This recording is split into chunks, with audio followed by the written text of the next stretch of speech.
자, 보시면 첫 번째 사례입니다. 조세심판원의 사례이고요. 조세심판원은요, 세금을 받은 사람이 억울하다고 세금의 구제를 신청하면 국무총리 산하기관에 있는 조세심판원이 국세공무원과 전문가들, 변호사나 세무사 같은 교수 같은 분들을 모아서 요건에 대한 회의의 결과로 나온 결과입니다. 2020년도에 나온 결과입니다. 청구인 CEO는 2017년도 12월 2일에, 여러분 날짜를 잘 주의해서 보세요. 12월 2일에 금융기관 대출을 받아서 가지액금을 상환했습니다. 그런 다음에 12월 27일에 25일 뒤에 배우자에게 증여재산 공제 한도 내에서 6억이겠죠? 주식을 증여했습니다. 그런 다음에 배우자는 증여받은 주식을 12월 28일에 하루 뒤에 회사에 팔았어요. 그럼 무슨 세금 내야 되는 겁니까? 양도세를. 그런데 6억에 팔았죠? 취득가액이 6억인 거예요. 차익이 없어요. 2025년부터는 1년 이후에 팔아야 문제가 없지만 이때는 그런 게 없었기 때문에 그냥 이 취득가액 6억을 그냥 인정해 줍니다. 증여금액으로. 따라서 양도세가 없죠. 회사는 취득한 자기 주식을 2달 뒤에 소각을 한 겁니다. 굉장히 짧은 시간 내에 모든 게 다 이루어진 거예요. 그런 과정에서 배우자는 차용증을 작성하고 주식의 처분대금 6억을 청구인에게, 청구인은 남편 CEO죠, 빌려준 거예요. 그리고 청구인은 빌린 그 돈, 아내한테 빌린 돈으로 애초에 빌렸던 6억을 갚은 거죠. 여러분, 이렇게 되면 원래는 CEO가 회사에서 본인이 6억을 꺼내가지고 그 돈으로 가지금을 갚았더라면 6억이란 금액에 굉장히 대부분의 금액이 의제 배당으로 과세가 됐을 거예요. 배당금을 받았거나 주식의 소각이나 이렇게 했다 그러면. 그런데 누구를 끼운 겁니까? 아내를 끼움으로써 한 푼도 세금을 안 낸 거죠. 여기에 대해서 국세청이 어떻게 하라느냐. 자, 항상 국가는요, 3월 달에 법인으로부터 법인세 신고를 받죠. 이 법인세 신고 현황 책자 안에, 세무조정 신고서 안에 주식 이동 상황 명세서라고 그래가지고 기초와 기말에 주주가 어떻게 바뀌었나, 어떤 사유로 바뀌었나, 양도인가 등등등등, 증자인가, 뭐 감자인가, 이거를 표시하는 표를 받아요. 거기서 딱 튀어나오죠. 그리고 국세청에서 그걸 보면서 많은 중소기업들이 이런 식으로 준 거를 보니까 업계에서 뭔가 변화가 일어나나 보다. 그래서 2017년 전후에 요렇게 유상감자나 이익소각으로 자본금이 일정액 없어진 회사를 조사를 한 겁니다. 여기서 걸린 거죠. 그래서 과세해서 이제 판결이 나온 겁니다. 이상재반거래는 쟁점 주식의 소각 행위를 이용해 증여 및 양도 거래의 단계를 거침으로써 주식 소각에 따른 의제 배당에 대한 소득세 부담을 회피할 목적에 가장 거래를 한 거로 볼 수 있다. 이러한 일련의 거래는 청구인이 가지액금 상환할 목적으로 사전에 자문을 받아 진행된 점, 조사했더니 자문을 받았다고 얘기를 한 거예요. 또 배우자가 쟁점 주식의 증여 및 양도 거래에 전혀 관여한 사실이 없다. 그리고 청구인 남편 CEO와 쟁점 법인이 주도적으로 처리했다라고 아내가 진술한 점, 이런 걸 비춰봤을 때 쟁점 주식 소각에 따른 이익을 모두 청구인이 사용 수익한 점을 비춰볼 때 배우자에게 쟁점 주식의 증여, 이익 소각 등의 절차는 조세피 목적에서 비롯되었다고 보는 게 타당하므로 쟁점 의제 배당 소득을 청구인의 종합소득금액에 합산하여 과세하는 것은 타당하다라고 판단한 겁니다. 즉 다시 말씀드리지만 정리하면 남편이 원래는 배당을 받거나 소각해서 그 돈으로 가지금 갚아야 되는데 어떤 형식을 빌렸느냐. 일단 은행에서 빌려서 갚고 아내한테 증여하고 아내가 이익 소각으로 돈 챙겨서 다시 남편을 빌려주고 그 돈으로 다시 은행 대출금을 갚으니까 똑같은 효과지만 여러 절차를 취한 거 아니에요. 근데 국세청에서는 이걸 전부 다 하나로 봐서 남편이 다 모든 걸 했다라고 보고 남편한테 의제 배당의 차익을 때린 거죠.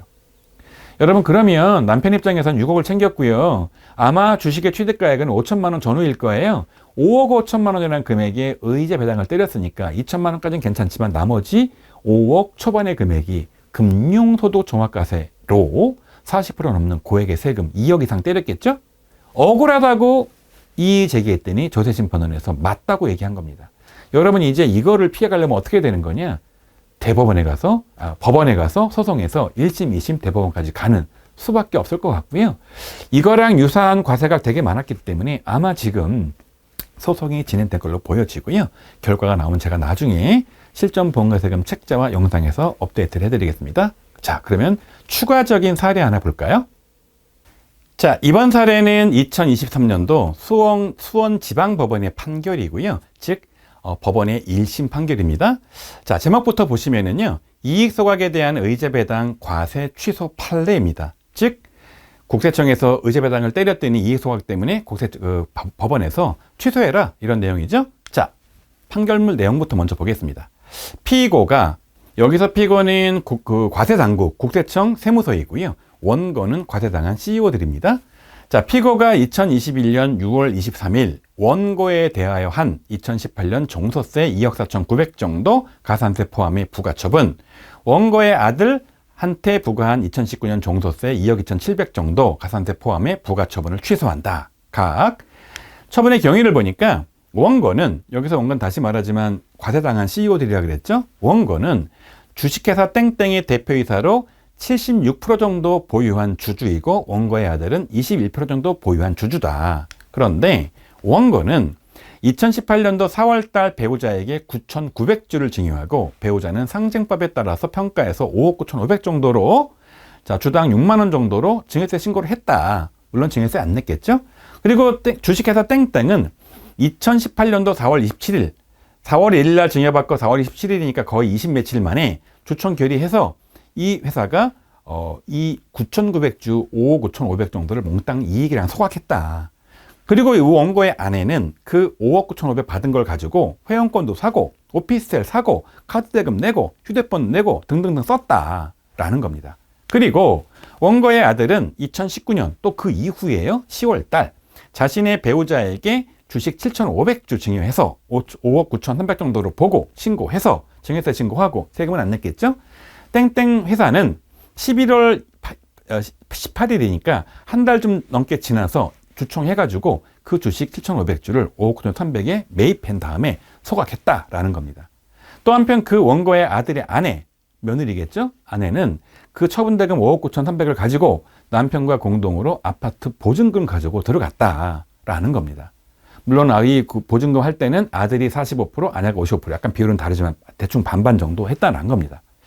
여러분, 이상의 내용을 비춰봤을 때는 이익 소각을 한 번 하고 또 한 번 해서 그 CEO의 아내와 CEO의 며느리가 그 돈 가지고 각자 자기 돈을 써버린 겁니다. 다시 남편을 준 게 아니에요. 그렇죠? 앞의 사례랑 다릅니다. 그런데 여기에 대해서 어떻게 했느냐? 국세청은 이 사건 각 증여는 국세기본법 14조 3항상 실질과세 원칙을 적용해 보면 가장거래다. 그래서 원고들이 그 CEO와 그 CEO의 아들들이 주식회사의 사건 주식을 직접 양도하면, 자, 의제 배당이 발생하니까 양도한 다음에 얘를 소각해버렸잖아요. 그러면 궁극적으로 여기서 이익을 봤으니까 의제 배당으로 세금을 때릴 거 아니에요. 이거를 갖다가 발생했다고 보고 2021년 6월 23일에 원고한테 3억 4,700, 900, 원고 아들한테 2억 2,700의 세금을 각각 부과한 겁니다. 이에 대해서 원고들은 조세심판원에 불복을 제기했는데 청구가 기각된 거예요. 여러분, 좀 전 사례에 말씀드린 것처럼 조세심판원에서 하는 그 조심은 뭐냐면 행정부 내에서 이루어지는 거예요. 비교적 독립적인 기관인 국무총리 산하 기관이지만 어쨌든 행정부에서는 졌던 거죠. 그러니까 억울하다고 어디를 간 겁니까? 법원에 가서 소송을 걸었더니 법원에서 잘못 부과했다라는 겁니다. 여러분, 제가 판단하기에 이 국세청의 부과는 굉장히 좀 무리한 면이 없잖아 있어요. 좀 전 봤던 사례에서는 그 돈이 곧장 다시 남편한테 가서 남편이 그 돈을 갚았잖아요. 그러니까 전체를 하나로 볼 수 있긴 하지만 이 사례는 그런 게 아니잖아요. 각각의 아내들이 그냥 쓴 거 아니에요. 여러분, 그러면 이거는 주식 말고 다른 현금 준 것도 그렇게 보고 과세할 겁니까? 좀 부당한 부분이 없지 않아 있어요. 그럼 여기에 대해서 법원이 왜 이렇게 판단했느냐? 근거를 볼까요? 자, 이 사건 각 증여로 인하여 원고들은 상속증여세법 보충적 평가로 평가를 해서 각각 배우자 공제 한도만큼 써먹었다. 6억씩을 대충. 즉, 이 사건 주식의 소유관계, 배우자 증여 한도, 가액평가의 적정성을 고려하면 이 사건 각 증여를 진의 아닌 허위 의사표시로 보는 가장행위로 볼 수 없다. 또 한편 땡땡 주식회사는 재무고소 개선을 위한 이해소각 목적으로 각 임시주총을 거쳐서 이 사건 주식을 매수하고 이를 소각했고 이 사건 각 양도 역시 상법상 절차를 적법하게 한 거기 때문에 가장행위가 아니다. 그리고 국제기본법 14조 3항에서 말하는 거는 여러 단계의 거래 형식을 부인하고 실질에 따라 과세 대상인 하나의 행위 또는 거래를 보아 과세할 수 있도록 한 건데 이 사건과 같이 자, 여러 단계의 거래 형식을 모두 부인하고 이를 다시 복수의 거래로 재구성하는 경우까지 허용된다고 보기는 어렵다. 그 조항이. 즉, 이 사건 각 증여 및 양도는 모두 유효한 법률 행위로 과세 관청은 특별한 사정이 없는 한 그 법률 관계를 존중해야 된다.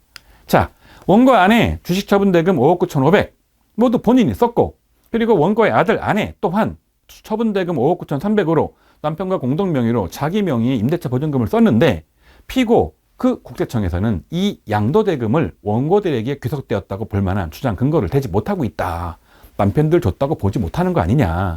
원고들이 배우자 공제 제도를 통해서 증여세 부담하지 않고 그 아내들이 상법상 보충적 평가 방법으로 평가한 그 증여 가액과 이 사건 주식의 양도 가액이 동일해서 양도세를 부담하지 않게 되었다는 것만으로 자, 원고들이 의제배당 소득세를 부과를 회피할 목적으로 했다고 보기 어렵다. 정리하면 이 사건 각 증여와 이 사건 각 양도는 각각 독립한 경제적 목적과 실질이 존재하는 바 절세의 일환으로 배우자 증여 공제를 활용했다는 사정만으로 국세기본법 또는 세법의 혜택을 부당히 받기 위한 것이라고 보기 어렵다라고 판결을 한 겁니다. 자,